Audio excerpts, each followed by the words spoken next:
j'ai arrêté Pokémon, un vrai stop, vraiment c'était terminé pour moi. Et surtout vous expliquer pourquoi je ne referai plus cette erreur et ô combien il est important de faire ce qui nous fait vibrer.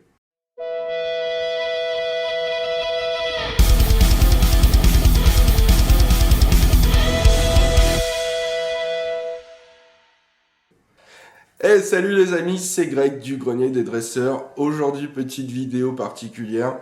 Je vais vous expliquer un peu mon parcours, vous expliquer pourquoi j'ai arrêté Pokémon. Un vrai stop. C'était pas une pause, vraiment, j'ai breaké Pokémon il y a quelques années. Et je vais surtout vous expliquer pourquoi je ne le referai plus et ô combien il est important de faire ce qui nous fait vibrer. Bon visionnage. Comment j'ai connu Pokémon dans les années début 2000, comme tout le monde. J'étais un petit gars qui était à fond dans les jeux, dans l'imaginaire, qui avait besoin de puiser dans tout ça pour se retrouver. Et, euh, et dans la foulée, t'as un espèce de truc qui débarque du Japon, Pokémon. C'était un délire. Tu pouvais capturer ton Pokémon, tu pouvais choisir n'importe quel Pokémon, il y en avait beaucoup. Tu pouvais le faire évoluer, tu pouvais toi-même évoluer, et surtout ce qui était dingue, tu voyageais dans le monde entier, donc en termes d'imaginaire, c'était incroyable. Moi, c'est quelque chose que j'ai encore besoin aujourd'hui, même en étant marié, 2 enfants, j'ai besoin des moments où je me retrouve seul, où je suis avec mes pensées, où je suis en train de m'imaginer un monde de réussite dans le TCG ou dans YouTube. Donc c'était très fort quand ça a débarqué Pokémon. J'ai trouvé ça très très fort. Et s'ensuit juste après le fameux TCG qu'on connaît aujourd'hui. À l'époque, on parle pas de hype, c'était juste Pokémon. Tu collectionnais, tu ouvrais tes cartes, tu défonçais tes cartes dans la cour d'école et basta. Donc le TCG Pokémon, j'étais à fond comme tous les gosses. J'achète à l'époque, c'était le Block Wizard, donc la première édition qu'on a connue jusqu'à aujourd'hui, qui est encore connue. Hein. On ouvre encore des displays du set de base, donc avec le fameux Dracofeu. Et le but c'était on parlait pas encore une fois, on parlait pas de hype, c'était de compléter son classeur, d'échanger ses cartes, d'avoir sa collection, d'avoir ses Pokémon. C'était ouf. Quand j'y repense, c'était ouf.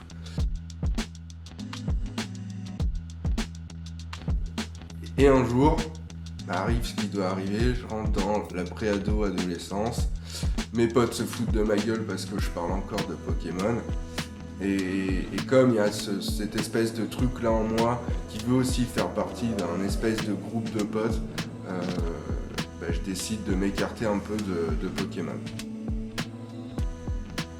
Donc comme je disais juste avant, les potes sont plus dans le truc, eux sont clairement passés à autre chose. Moi je suis toujours en loose day dans ma chambre à kiffer Pokémon, à jouer encore aux jeux Game Boy, etc.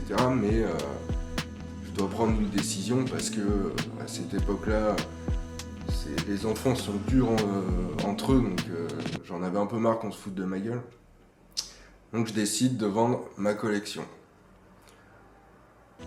À partir de ce moment-là, j'ai clairement pas envie de la vendre. Encore une fois, on parle pas de hype. Donc à l'époque, je vends ça pour que dalle de souvenirs. Je crois que c'était genre 15 balles.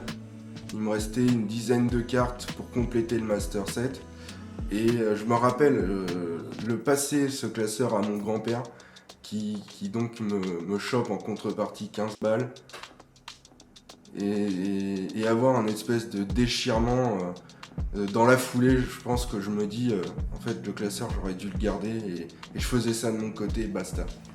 Mais c'est pour ça que c'est important de s'écouter et il faut s'écouter, c'est juste ça. Mais ça c'est l'expérience qui te le dira plus tard. J'en suis où maintenant? C'est un délire. parce que je suis à fond dans Pokémon à 32 ans. L'avantage, je peux justifier ma passion parce que j'ai des enfants. Ma grande de 7 ans, je lui ai fait connaître Pokémon à fond, jeux Game Boy, dessins animés, les cartes n'en parlons pas. C'est un délire. C'est vraiment un délire, ça fait plaisir de revenir sur une passion et j'espère pouvoir encore ouvrir des boosters.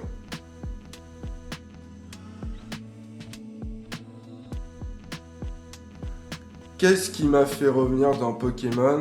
Il y a quelques années, non, il y a même plus que quelques années, entre l'adolescence et le moment de devenir jeune adulte, j'ai ce truc-là de me dire, vas-y, je m'en tape, moi je repars dans Pokémon, je vais jouer au jeu Game Boy, etc. J'avais encore ma Game Boy, donc c'était cool. Et je découvre vraiment YouTube. Alors à l'époque, pour des raisons, YouTube MP3, tu connais.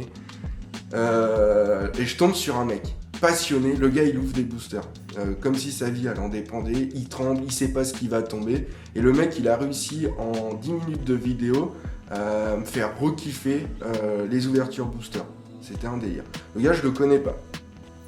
Quelques années passent, avec ma femme on a notre entreprise, on a un barbershop à l'époque, on a beaucoup de clients très jeunes, et on a notre voisin, que je remercierai jamais assez parce que c'est grâce à lui que je suis revenu dans Pokémon, qui me reparle du TCG Pokémon. D'une application qui est sortie il y a quelques années, qui s'appelle Vogt, où tu peux échanger avec des passionnés, où tu peux acheter tes cartes, retrouver les cartes de ta jeunesse, etc. Donc je jette un coup d'œil. Et entre-temps, ce qu'il faut savoir, c'est que plusieurs personnes qui me reparlent de Pokémon me parlent d'un certain gars. Il s'appelle David Lafarge. J'apprends quoi en revenant sur Vogt? Que c'est lui que je resuivais quelques années auparavant. Le mec, c'est un fou furieux. Tu regardes ses lives, tu regardes ses vidéos YouTube. Alors forcément, quand j'ai compris que c'était lui, autant te dire que j'ai tout poncé sur YouTube. Et je me suis dit, le mec, lui, il a continué. Lui, il s'est écouté. Donc grâce à mon pote Seb, du coup, j'ai pu repartir sur le TCG. Pour moi, ce qui a été dur, encore aujourd'hui, c'est que je pensais que le TCG, ça s'était arrêté à Wizard. Imagine ma gueule quand j'ouvre Pokécardex et que je découvre qu'il y a 36 000 séries, 36 000 blocs, qu'il y a des nouvelles raretés de cartes. Mais c'est ce qui est chouette aujourd'hui aussi d'apprendre tout ça et de trouver des belles cartes. Si cette vidéo te parle et t'aide à comprendre le pourquoi du comment tu ne t'es pas écouté à un certain moment de ta vie, n'hésite pas à mettre un petit pouce bleu, à nous donner la force, ça fait plaisir. On va essayer vraiment de faire beaucoup plus de vidéos comme ça sur le ressenti parce que c'est important. Comment je me sens? Mais je me sens carrément bien. C'est pas facile parce qu'on est dans quelque chose qui n'est pas conventionnel. Donc forcément, quand on parle de vidéos YouTube, qu'on parle de Pokémon, moi je fais de l'achat-revente, je collectionne, mais quand on parle de ça, par exemple, à des organismes pour des formations, pour du taf, autant te dire que c'est compliqué. Mais je suis content de le faire parce que aujourd'hui, mon taf c'est de me lever tous les matins, de checker les cartes Pokémon, essayer d'écrire mes idées, de créer du contenu, des tafs comme ça où tu ouvres des cartes Pokémon, où tu te filmes, où tu discutes avec ta communauté en stream, c'est quand même l'éclate.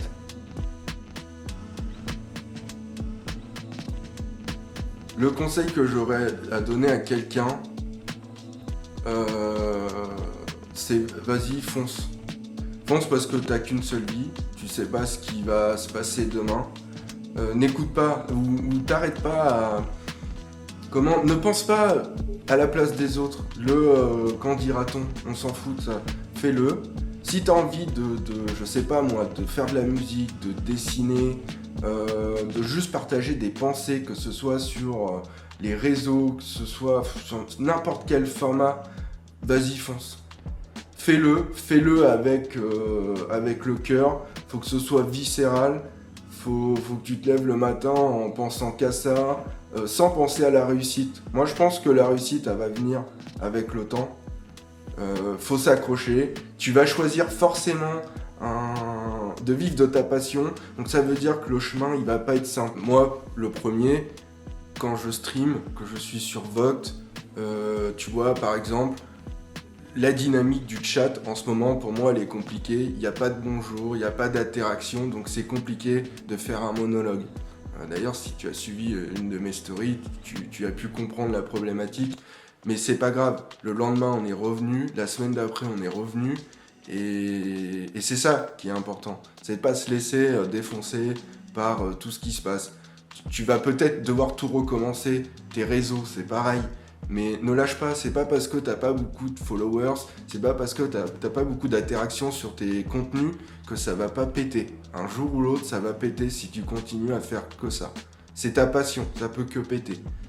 Donc sur ce, j'espère vraiment que la vidéo, ce format-là, t'a parlé, vous a parlé. N'hésitez pas à venir échanger, à me poser des questions en commentaire sur la chaîne YouTube, à lâcher un petit pouce bleu, ça fait toujours plaisir. Sur les réseaux sociaux, mon Instagram, le grenier des dresseurs, n'hésitez pas à venir échanger, on répond quasi aussitôt, ça sera avec grand plaisir.